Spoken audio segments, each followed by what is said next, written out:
Hey guys, welcome to Film World. Today I'm going to explain a romance drama film called The Perfect Guy from 2015. Turn on subtitles and spoilers ahead.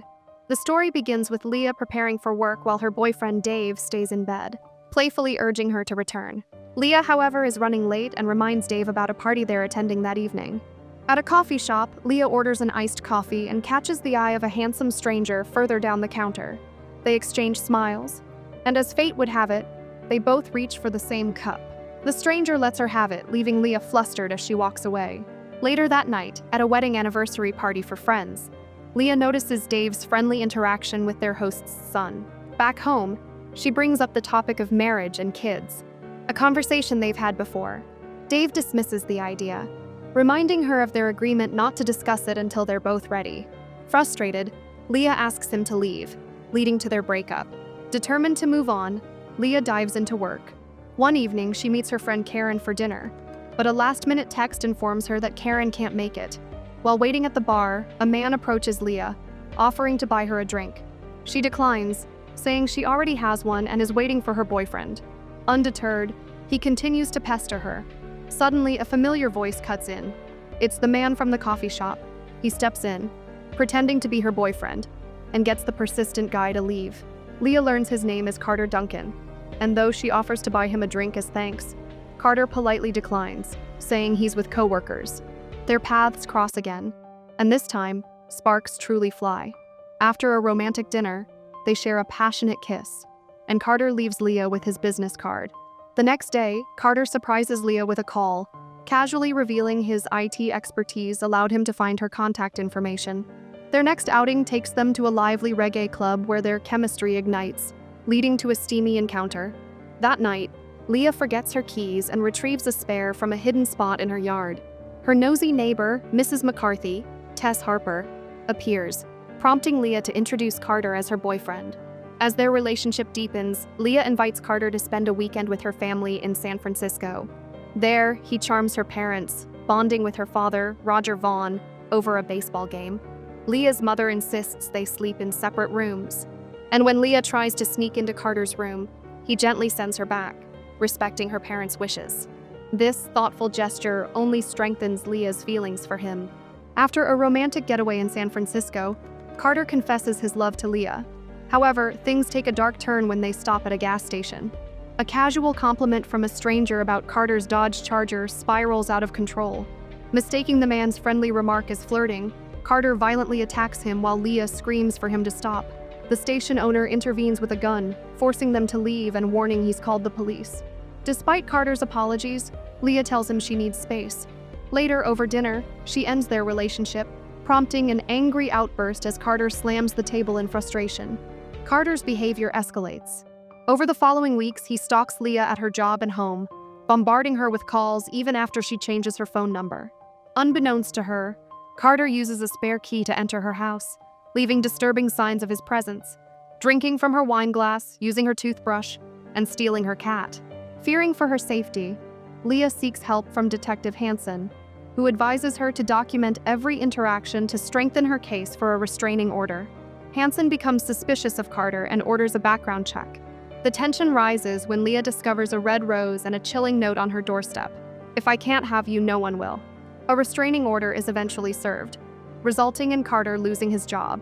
Just when Leah starts to move forward, reconnecting with her ex-boyfriend Dave, Carter reappears. At a restaurant, Leah spots him watching from the bar. Dave confronts Carter, who responds with a taunting remark. Though Dave warns him to stay away, Carter uses the confrontation to manipulate the situation, claiming to the police that Dave threatened him. Carter's obsession reaches a terrifying peak. One night, while secretly installing cameras in Leah's home, her neighbor, Mrs. McCarthy, catches him. Carter lies, claiming Leah asked him to check on things, but Mrs. McCarthy is suspicious and mentions their breakup. Realizing she's in danger, Mrs. McCarthy retreats to her house, but Carter follows. In a deadly struggle, he pushes her down the basement stairs, killing her. Days later, Mrs. McCarthy's body is discovered, sending shockwaves through the neighborhood. Leah, horrified by the news, has no idea Carter is still watching her every move through the cameras. The most chilling moment comes as Leah and Dave share an intimate moment. Unaware that Carter is hiding under Leah's bed, silently listening. Fueled by rage and desperation, Leah breaks into Carter's apartment and destroys his computers, using a bat to demolish everything she can find. But Carter's retaliation is swift and merciless. The next day at work, Leah's boss informs her that a private video of her and Dave has been emailed to all employees and business associates. Humiliated, Leah pleads with her boss, but he suspends her anyway.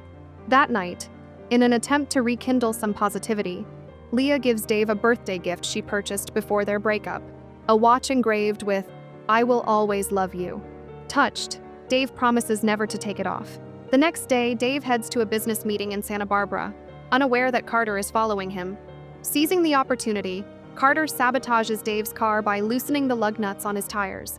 As Dave navigates a winding road, the car spirals out of control, flips down a hill, and crashes.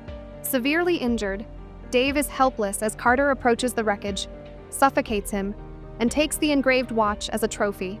Back at home, Leah grows increasingly worried as Dave fails to return her calls. Exhausted, she falls asleep waiting for him. Her worst fears are confirmed when detectives Hansen and his partner arrive at her door to deliver the devastating news of Dave's death. Distraught, Leah collapses in Hansen's arms. After Dave's funeral, Leah returns home and finds his engraved watch on her nightstand. Convinced Carter is behind this, she demands answers. But Hansen explains there's no evidence linking Carter to the crime. Frustrated, Leah presses for more information, and Hansen reveals chilling details about Carter's past. Carter isn't his real name.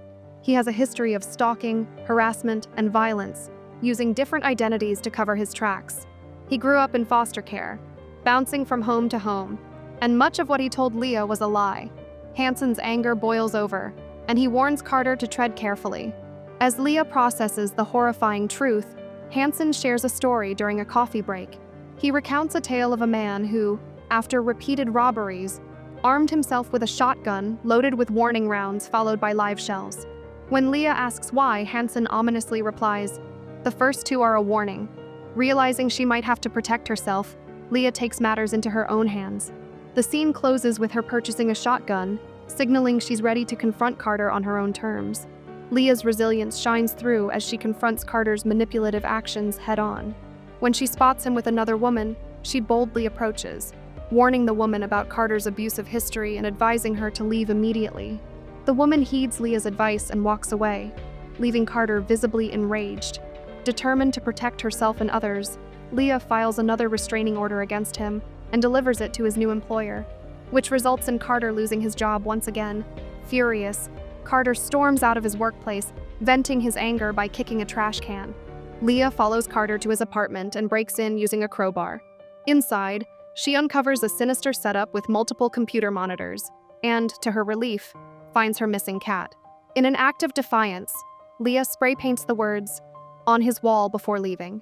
That night, Carter escalates his revenge by breaking into Leah's home. Hearing the sound of the shower running, he sneaks into the bathroom, but the steam obscures his view. Suddenly, Leah's voice cuts through. She is behind him, aiming a shotgun. However, hesitation allows Carter to overpower her, sparking a violent struggle. The fight is brutal, with Carter throwing Leah against walls and down the stairs. In the kitchen, Leah manages to slash him with a knife before he wrests it away. Using the contents of the kitchen stove, Leah incapacitates him momentarily and retrieves the shotgun. Carter mocks her, daring her to shoot. Leah fires 2 beanbag rounds as a warning, but as Carter continues to advance, she delivers a fatal shot. The blast sends him crashing into a glass coffee table, ending his life. Bloodied but unbroken, Leah walks into the police station, shotgun in hand. Placing it on Detective Hansen's desk, she declares, "I'd like to report an intruder." The final scene shows police officers removing Carter's body from Leah's home, marking the end of her torment. To watch more explanations of these kinds of movies, click on the videos on your screen. And don't forget to let me know how you feel about today's video in the comments down below. And at last, thanks for watching.